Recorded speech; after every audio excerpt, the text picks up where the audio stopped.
Okay, we are also pleased now to have our next speaker. And let me go to the right page here. I believe we're going to go now to Ms. Tona Brown, who's going to make some remarks. Ms. Tona Brown is an African-American transgender violinist and vocalist who has had a career spanning both North America and Europe. Ms. Brown has performed with the Governor's School for the Arts, Orchestra, and Quartet in England and in France. She is currently residing in Washington, D.C., where she teaches violin and voice lessons. She's a founding member of the Aida String Quartet, performs frequently as a principal violinist of the Radiance String Ensemble. She is here to share some thoughts with you today. Welcome her, please.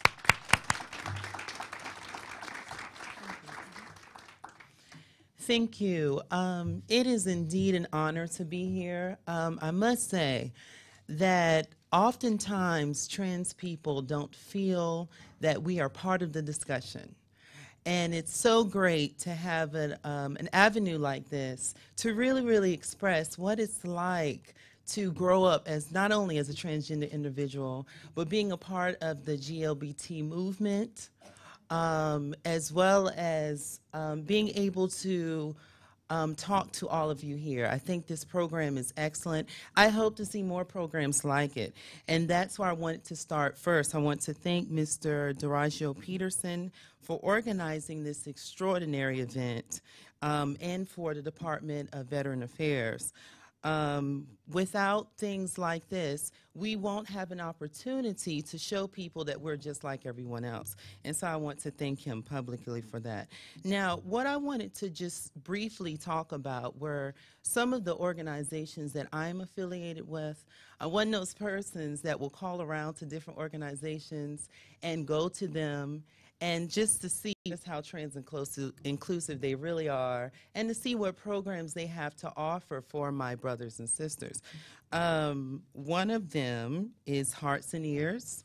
It's in Baltimore, and I'm actually a resident of Baltimore now. Hearts and Ears is an amazing organization because it's the only peer-supported organization for people that live with mental illnesses who are GLBT. I was so elated when I got the call from my dear friend, Miss Monica Stevens, who is here. And I was asked if I could be a part of their program.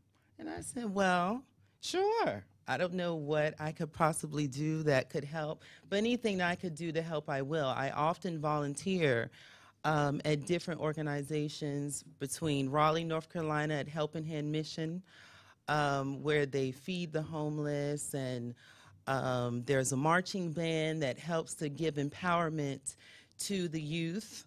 Also in Norfolk, Virginia, there's an organization that was formerly known as TACT, which is the Tidewater AIDS Crisis Task Force. Now it's called the AIDS Fund. So it was really a marvelous thing to hear that someone wanted me, a musician, to be involved. My role at the organization is simple. I offer wellness services by using music. And a lot of people want to know, how is that possible? Music is one of those things that I feel transcends everything else.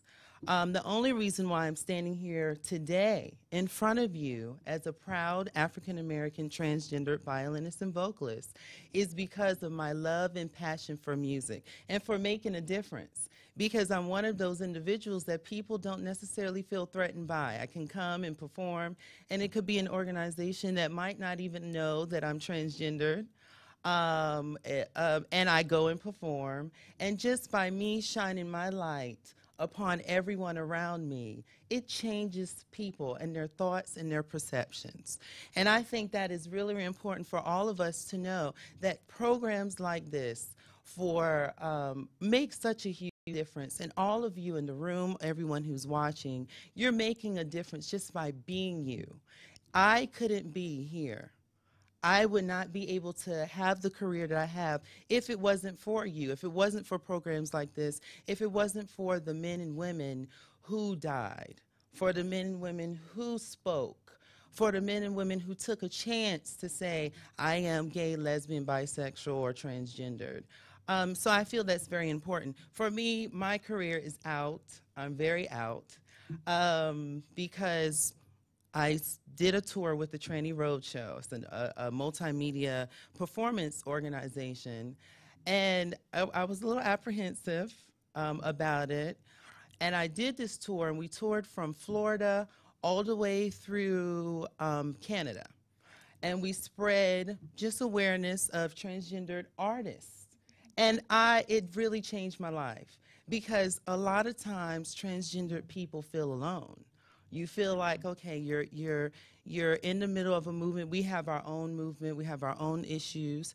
And you feel that, is there anyone else like me? And so it was such a wonderful thing to be around so many people like myself. So it really, really changed my life. And it put me on the map as far as being able to speak publicly, to go to the universities, various gay and lesbian, bisexual, transgender organizations who would house us, and to see how much of a difference it really made.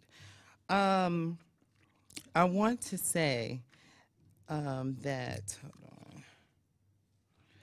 on. Another thing that has touched my life as an African American transgender individual has been my mentors. I've had the greatest family, from my mother, who passed away in July of last year, who was one of the people that was very adamant about, you will respect my daughter, and how much of a difference that made. To Miss Sylvia Wiggins in Raleigh, North Carolina, who is my aunt, and she is the founder of the Helping Hand Mission. And I used to volunteer ever since I was 16 years old. I didn't know why, but she made it known to us that it was important to give back. So it's something that I do. And I feel that more funding really needs to be allotted to such organizations like Helping Hand Mission, like Hearts and Ears, things that give back to the community. Now, my particular organization is called the Prima Donna Tona Music Studios, and what I love to do is teach people to sing, because singing has taken me to avenues that I would never have been invited across the world. And I feel that singing, playing the violin, the arts in general are very important. I will share briefly that I got a phone call from an individual who just happened to be GLBT, one of our family, who contacted me for lessons and said, Miss Brown, I'm at a school in Baltimore, and we do not have a music program. But part of the curriculum is to come in and watch videos of other choruses. It almost brought me to tears. If it was not for these organizations, I would not be standing in front of you today. If it was not for the funding to pay for my lessons, I would not be here. If it wasn't for music in general, who knows where my life would have been? So I feel that the arts are very, very important. I feel that supporting organizations that give back to GLBT community are very, very, very important. And if anyone has any questions for me, I'm more than welcome to answer.